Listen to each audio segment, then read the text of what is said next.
नमस्कार, open mic में आपका स्वागत है। हम इस समय चांदनी चौक पार्लियामेंट्री कंस्टिट्यूएंसी में हैं। चांदनी चौक जो पुरानी दिल्ली की पहचान है। हमारे पीछे सुंदर नजारा जामा मस्जिद, गुरुद्वारा सीसगंज, लाल मंदिर और लाल किला। चांदनी चौक में हिंदू समुदाय और मुस्लिम समुदाय सदियों से इकट्ठा रह रहे हैं, अभी भी रहते हैं। कहा जाता है कि जो चांदनी चौक जीतना चाहता है उसे हिंदू दिल भी जीतना होगा और मुस्लिम दिल भी जीतना होगा।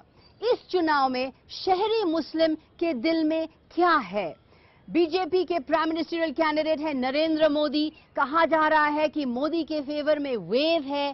क्या शहरी मुस्लिम मोदी का संदेश, बीजेपी का संदेश इस बार सुनने के लिए तैयार है? मैं सबसे पहले आपसे पूछना चाहूंगी कि नरेंद्र मोदी बीजेपी के प्राइम मिनिस्टरियल कैंडिडेट है और कहा जा रहा है कि वेव है, नरेंद्र मोदी के फेवर में वेव है।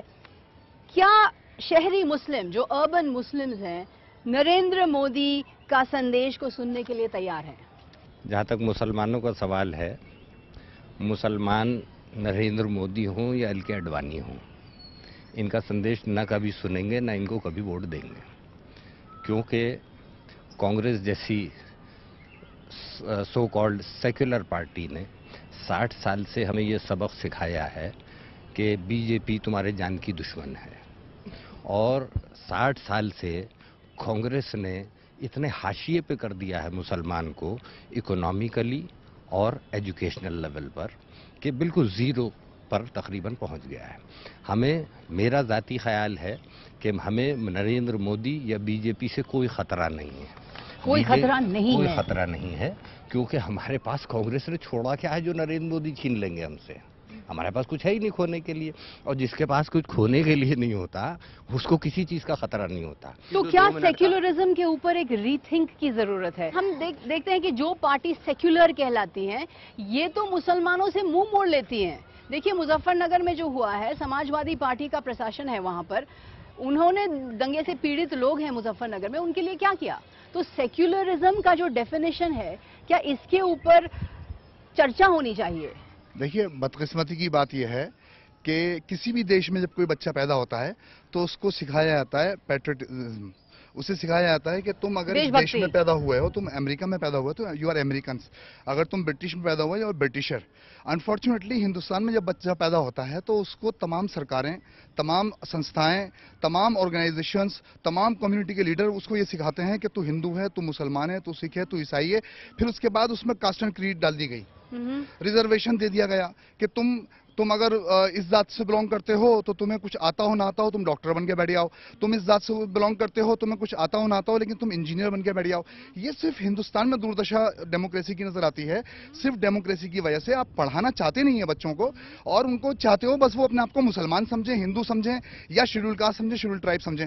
अनफॉर्चुनेटली मुझे बड़ा आश्चर्य हो रहा है और मुझे बहुत दुख होता है जब हिंदुस्तान में इलेक्शन होता है और मुद्दे निकल के आते हैं फिरका परस्ती के, मुद्दे निकल के आते हैं सेकुलरिज्म के, मुद्दे निकल के आते हैं नरेंद्र मोदी के। ये मुद्दे हैं ही नहीं, ये मुद्दे होने ही नहीं चाहिए। सबसे बड़ा मुद्दा होना चाहिए करप्शन। हमारे पास एक स्टैटिस्टिक है, 33% urban Muslims are poor. 33% urban Muslims गरीबी के शिकार हैं। मैं पर्सनली इस मुस्लिम वर्ड के ही खिलाफ हूं। मैं मेजोरिटी और माइनॉरिटी के ही खिलाफ हूं। हिंदुस्तान में हिंदुस्तानी होना चाहिए। आप हिंदुस्तान में पैदा हुई हैं, आप हिंदुस्तानी हैं। What ever you religion you follow, what ever religion I follow, I am Indian. तो नरेंद्र मोदी जो कहते हैं, मैं आपसे पूछूं, नरेंद्र मोदी के बारे में एक बात मैं आपको बता दूं। Narendra Modi you are an Indian first, that is, Narendra Modi कहते हैं कि यही है सेक्युलरिज्म का डेफिनेशन, इंडिया फर्स्ट। मैं नरेंद्र मोदी की वजह से ये बात नहीं कह रहा। नरेंद्र मोदी मेरा आइडियल नहीं है। नरेंद्र मोदी से मुझे इस वजह से नफरत है कि वो करप्शन का मास्टरमाइंड है। नरेंद्र मोदी से मुझे इस वजह से नफरत है कि वो करप्शन भी करता है और कम्युनिज्म भी फैलाता है। तो नरेंद्र मोदी को हम कभी भी सपोर्ट नहीं कर सकते। नरेंद्र मोदी एक सिर्फ एक आइकॉन है। उसकी जो आइडियोलॉजी है वो नरेंद्र मोदी के अलावा भारतीय जनता पार्टी के अलावा दूसरी पार्टियों में भी हो सकती है। मुसलमानों से अगर आप वोट लेना चाहते हैं तो मुसलमान की एजुकेशन की बात कीजिए, मुसलमान के डेवलपमेंट की बात कीजिए। पर मैं मोदी की बात फिर से आपसे पूछती हूँ। मैं गुजरात गई थी और मैंने वहां पर एक डॉक्यूमेंट्री बनाई गुजरात के मुस्लिम्स के ऊपर। तो उन्होंने मेरे से कहा कि वाकई हम अलग अलग तो रहते हैं, हमारे बीच में सामाजिक ताना बाना हिंदू के साथ है नहीं, पर हमें विकास मिल रहा है, हमें सड़कें मिलती हैं, हमें पानी मिलता है, हमें बिजली मिलती है, तो इससे हम अपने आप अपने समाज के लिए तरक्की कर सकते हैं। क्या इससे आप सहमत हैं कि अलग अलग रहें पर तरक्की करें, अलग अलग तरीके से तरक्की करें? देखिए, आप जिस तरक्की की बात का जिक्र कर रही हैं, तरक्की के साथ सबसे अहम चीज़ होती है इंसान को सिक्योरिटी। पिछले 65 साल के अंदर इस मुल्क के अंदर, चाहे वो कांग्रेस की सरकारें हों या दूसरी सरकारें हों, उन सब ने सिर्फ एक सिक्योरिटी के इशू के अलावा मुसलमान को कुछ नहीं दिया, और उसी बुनियाद के ऊपर मुसलमानों को ये उलझाते रहे। डेवलपमेंट नाम की चीज़ तो हमें दी नहीं गई। आज भी कांग्रेस ये डरा रही है कि बीजेपी आ जाएगी, और मोदी को, अगर आप ये समझती हैं कि मोदी को अगर इस मुल्क का प्राइम मिनिस्टर बनना है, तो उनको सबसे पहले उस दंगे की माफ़ी मांगनी चाहिए, क्योंकि अभी तक वो माफ़ी नहीं मांगते। अभी कहते हैं कि अफसोसनाक उसको वाकया बताते हैं, लेकिन कभी उसको कहते हैं जिम्मेदार नहीं। और ये उनके बढ़तपन की निशानी होती कि वो मानते कि फसाद हुआ, लोग मारे गए मेरे राज में।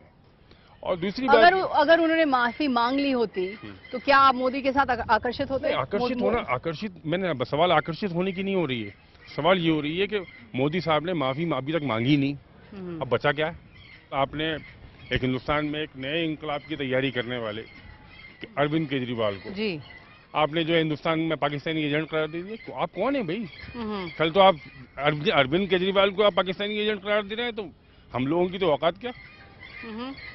हम लोगों को तो आप चाहे जब जो है कुछ भी एजेंट मुकर्रर कर देंगे। तो ये इस तरह की तो क्या आप समझते हैं कि मोदी की जो आइडियोलॉजी है ये मुस्लिम को अभी भी शक की नजर से देखती हैं? ये आइडियोलॉजी अभी भी मुसलमान को आउटसाइडर मानती है? ऐसी आइडियोलॉजी मेरा तो ऐसा ही मानना है, एंटी मुस्लिम, एंटी कुरान। पर यहाँ तो हम सुन रहे कि इतने फतवे आते हैं कि ट्रिपल तलाक, तो बीजेपी भी फतवे देती है, कांग्रेस भी देती है। तो मैं कह रहा हूँ मुख्य धारा जो है ये ऐसा बना लिया है कि जबरदस्ती की मुसलमान तो मुख्य धारा से, भाई मुख्य धारा क्या है? मुसलमान गद्दार है हिंदुस्तान का। मुसलमान किस चीज में मतलब शरीक नहीं होता? ये इतना आम बात हो गई कि मुसलमान मुख्य धारा में नहीं रह जाता। नहीं, फिर मुसलमान के पास है क्या? फिर कहा जाता है कि आप ज्यादा आइडेंटिटी में चले जा रहे हैं, आप अपनी आइडेंटिटी अस्तित्व में ज्यादा चले जा रहे हैं, अस्तित्व में जाना चाहते हैं। आप क्यों नहीं, मतलब इंडियन आइडेंटिटी क्यों नहीं वो करते हैं? आज भी हम मुख्य धारा में हैं। फिल्म इंडस्ट्री देख लीजिए, 100% वो उर्दू के बल पर चल रही है, और फिर कहा जाता है कि साहब तुम मुख्य धारा में नहीं हो। मुख्य धारा में नहीं हो तो फिर कहा जाता है। देखिए, जो एक जर्नलिस्ट हैं, जो जाने माने जर्नलिस्ट है, एमजे अकबर, इन्होंने अभी बीजेपी को ज्वाइन कर लिया है। इन्होंने कहा है कि मैंने बीजेपी इसलिए ज्वाइन किया है क्योंकि बीजेपी ही मुसलमान का इम्प्रूवमेंट कर सकती है। कांग्रेस के 10 साल के यूपीए सरकार में मुसलमान का इतना नुकसान हुआ है, कोई भी डेवलपमेंट नहीं हुआ है। क्या आप समझते हैं कि उन्होंने मुस्लिम कौम को बिट्रे किया है बीजेपी ज्वाइन करके? नहीं, हम ये उनकी जाती चॉइस है। ना तो वो कभी मुसलमानों के लीडर थे, अच्छे जर्नलिस्ट थे, लेकिन हम ये बात जरूर मानते हैं कि उनका ये कहना बिल्कुल सही है कि कांग्रेस ने 65 साल के अंदर मुसलमानों को कुछ नहीं दिया, लेकिन उनका ये कहना कि दूसरा ऑप्शन बीजेपी है, हम उसको ये आप नहीं मानते? मैम, मैं सिर्फ आपसे एक बात पूछना चाहता हूँ, like we have been talking about development, तो डेवलपमेंट एट व्हाट कॉस्ट? किसकी? मतलब at the cost of the lives of our fellow people, या फिर at the cost of the modesty of our women? मतलब कौन सी डेवलपमेंट की बात करते हैं? एक आदमी ने अगर अपनी स्टेट के अंदर डेवलपमेंट कर दी तो इसका मतलब ये है कि उसको जीनोसाइड का राइट मिल गया। एक जगह एक चीज हमारी जिंदगी के ऊपर है और दूसरी जगह डेवलपमेंट है। पहले हम अपनी जिंदगी बचाएंगे, डेवलपमेंट तो तब होगा ना जब जिंदगी रहेगी। जब जिंदगी नहीं रहेगी तो किस बात की डेवलपमेंट? और दूसरी बात यह कि मैं अभी इन लोगों से ऐसी मजाक में कह रहा था कि शोले फिल्म का एक बड़ा पुराना डायलॉग है जिसमें गब्बर सिंह कहता है कि यहाँ से 200 कोस दूर तक कोई बच्चा नहीं सोता, तो बच्चा, वो माँ अपने बच्चे से कहती है बेटा सो जा, नहीं तो गब्बर आ जाएगा। आज मुसलमानों के लिए टाइम है, मुसलमानों जाग जाओ, नहीं तो मोदी आ जाएगा। पर क्या मोदी आपके लिए गब्बर सिंह है? मैम, गब्बर सिंह तो एक फिल्मी कैरेक्टर था मैडम। मतलब उन्होंने इतना डरावनी छवि है। मुझे एक बात ये बताइएगा कि लाइक मेरे फादर जब यूनिवर्सिटी में थे वो लेफ्ट पार्टी से जुड़े हुए थे। उस टाइम मैडम बृंदा करात भी गुजरात गई थी, वो वहां से सीडी बना के लेकर आई। अभी वो सारी चीजें यूट्यूब पर हैं, वो सारी चीजें इंटरनेट पर हैं। अभी भी इसका हमको प्रूफ चाहिए कि मतलब उन्होंने ऐसा किया है या नहीं किया। अगर आज भी हम इस बात का फैसला नहीं ले सकते तो मेरे ख्याल से ये सारी डिबेट जो है मैम ये बेमाने है। पर क्या आप समझते हैं कि कोई भी तरक्की नहीं हुई है मुस्लिम समाज के अंदर इन 10 सालों में? क्या कुछ भी नहीं विकास हुआ है? थोड़ा बहुत तो डेवलपमेंट हुआ होगा। मुसलमान जो हैं वो मुसलमान हिंदुस्तान के अंदर बहुत आज़ादी के साथ अपने मजहबी फरीज़ों को अदा करते हैं। हम सड़कों पे ट्रैफिक रोक के नमाज भी पढ़ते हैं, हमें कोई परेशानी नहीं है, हम रोजे रखते हैं, हम हज पे जाते हैं, उसमें पूरी सरकारें, कहीं की भी सरकारें होती हैं, उनमें कोऑपरेट करती हैं, मतलब उसमें कोई वो नहीं है। और मुसलमान कानून का भी पालन करता है, मुसलमान मेन स्ट्रीम में है, यही वजह है। मैं ये समझता हूँ शायद मुसलमान अगर घोटाले और घपले करने के अंदर अगर नंबर में आ जाएंगे, अगर खान्स और दूसरे लोग अंसारीज और हशमीज आने लगेंगे तो आपको लगेगा कि मुसलमान मेन स्ट्रीम है। मुसलमान हिंदुस्तान का सबसे ज्यादा कानून का पालन करता है, यही वजह है कि मुसलमान करप्शन से दूर है। पर कहा जा रहा है कि आप अपने जैसे आप अपने आइडेंटिटी के अंदर इतना क्यों जा रहे हैं, क्यों आप टोपियां पहन रही है, लेडीज इतना नकाब डाल रही है, बुरखा डाल रही है, ये सब क्यों? नहीं, ये जो आपने फरमाया, अब इसमें अगर आप मुझसे पूछें नकाब हो या बुर्का हो, मैं तो कहता हूं कि ये इस्लाम से तो इसका कोई लेना देना है नहीं। अब ये इंडिविजुअल हैं, कोई मौलवी साहब कह दें, कुछ कह दें अपने, तो उसमें देखिए मैं किसी पिक्चर में नहीं आता। आइडेंटिटी जो है मतलब इसमें मतलब ये है इसमें पर क्या आप नहीं समझते कि मुस्लिम महिलाओं को आधुनिक बनना चाहिए, मॉडर्न बनना चाहिए? ये कब तक बुरखा और नकाब पहन के रहेंगे? बुरखा उसमें कहाँ पर रोक रहा है? बुरखा उसमें कहाँ पर रोक रहा है? देखिए मैम, आप यहाँ पर आई हैं, आप एक मतलब खास चैनल से बिलोंग करती हैं, आपकी जिम्मेदारी भी है, आपकी मजबूरी भी है, आपका फर्ज भी है उस चैनल की गाइडलाइंस को फॉलो करना। जो उसकी नीति है उसको आप फॉलो करेंगे, करेंगे नहीं करेंगे, हम जितने भी लोग हैं वो अपने अपने हम बिजनेस को या अपने जो ऑनर्स होते हैं, एम्प्लॉइज होते हैं, उनको फॉलो करते हैं।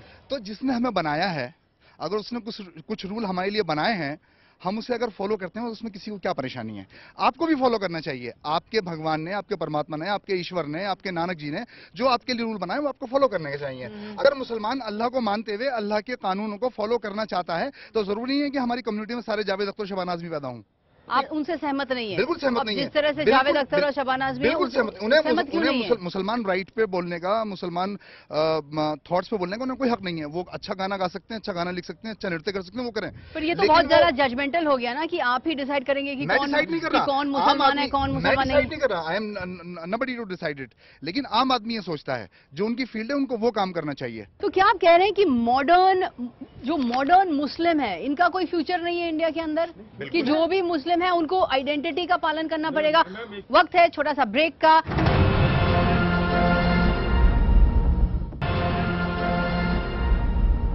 ओपन माइक में आपका स्वागत है। ये है हमारा चांदनी चौक चौपाल।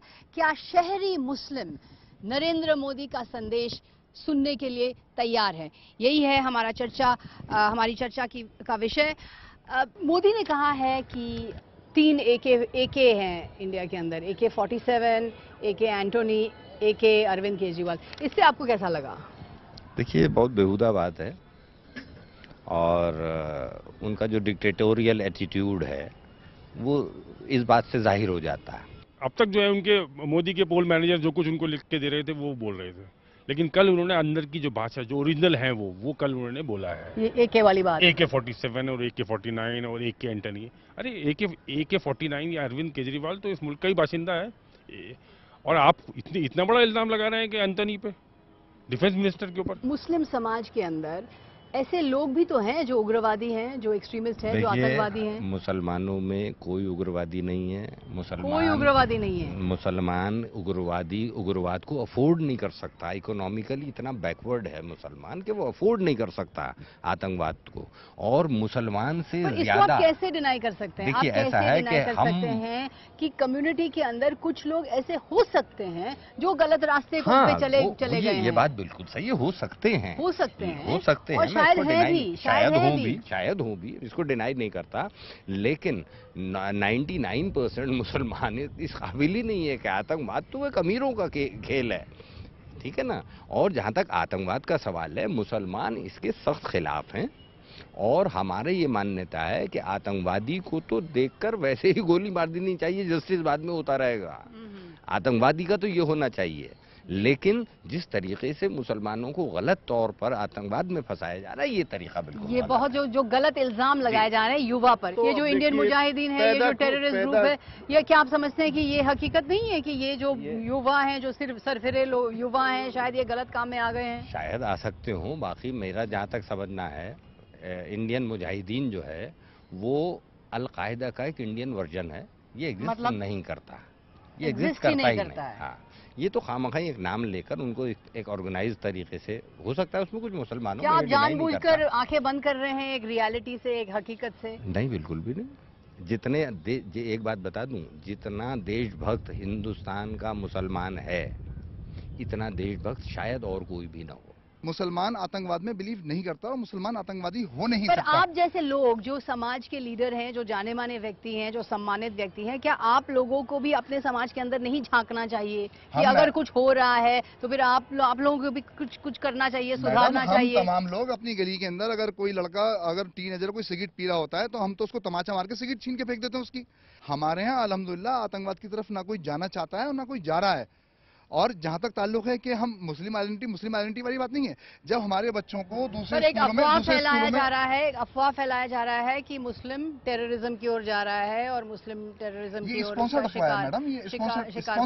स्पॉन्सर्ड अफवाह है। पर मैं आपसे फिर वो पूछ रही थी कि माइनॉरिटी आइडेंटिटी के बारे में। माइनॉरिटी आइडेंटिटी की जहां तक बात है, जब हमारे बच्चों को अगर अच्छे स्कूलों में एडमिशन नहीं दिए जाते, जितने भी स्कूल हैं जब वहाँ एडमिशन नहीं मिलते, तो क्या करें फिर? बच्चों को कहाँ पढ़ाएं? बच्चों को पढ़ाना तो घर पे तो बिठा नहीं सकते, और बच्चों को अगर एडमिशन मिलते हैं तो डोनेशन देनी पड़ती है। जब बच्चों को अच्छे स्कूल नहीं दिए जाएंगे तो घूम फिर के उनको मुस्लिम स्कूल्स में आना पड़ेगा। क्या अभी भी घर नहीं मिलता है किराए पे घर देने के लिए? घरों की हालत आप ये देखिए, ये पुरानी दिल्ली का डेवलपमेंट है, सो कॉल्ड डेवलपमेंट, अनप्लान्ड। बिल्कुल जिसको जहां जगह मिल रही है वो 10 फीट का 12 फीट का एक कमरा बना रहा है और उसके ऊपर रह रहा है। वो कहाँ जाएगा? इन पतली पतली गलियों को छोड़ के वो कहाँ जाएगा? वो कहीं जा ही नहीं सकता। सभी लोगों से पूछना चाहूंगी, तो क्या कंसेंसस यही है कि आप मोदी का संदेश, बीजेपी का संदेश को सुनने के लिए तैयार नहीं? नहीं, सिर्फ हम नहीं बल्कि हिंदू हजरात भी, वो भी इंसान है, मतलब वो भी सुनने पर तैयार नहीं है। अभी आपने प्रोग्राम के स्टार्ट में कहा था ये यहाँ की गंगा जमनी तहजीब है, 92 से आज तक यहाँ कोई राइट नहीं हुआ। उस तहजीब को यहाँ बिगाड़ा जा रहा है, मोदी का चेहरा दिखा के बिगाड़ा जा रहा है। हम इसके बिल्कुल खिलाफ हैं। यहाँ का हिंदू जो सेकुलर है वो भी इसके खिलाफ है। और आप देखिएगा इलेक्शन में, आने वाले इलेक्शन में मोदी साहब को इसका जवाब मिलेगा कि उनकी वेब है या नहीं है। मैडम 92 की बाबरी मस्जिद डिमोलिशन के बाद भारतीय जनता पार्टी को और लाल कृष्ण आडवाणी को मुसलमानों ने नहीं हराया था, हिंदुओं ने हराया था। हिंदुओं की वजह से उनकी सरकार नहीं बनी थी। इस दफा फिर मैं दावा कर रहा हूं, हिंदुस्तान का मुसलमान मोदी को वोट दे या ना दे, लेकिन हिंदुस्तान का हिंदू मोदी को वोट नहीं देगा और वो बीजेपी को और बीजेपी की मानसिकता को हराएगा। ये मैं आपको आश्वासन दे रहा हूं। चलिए, यहाँ खत्म होता है शाहजहानाबाद चौपाल। हमारे साथ ओपन माइक में जुड़ने के लिए बहुत बहुत धन्यवाद। बहुत बहुत धन्यवाद आप सब लोगों को।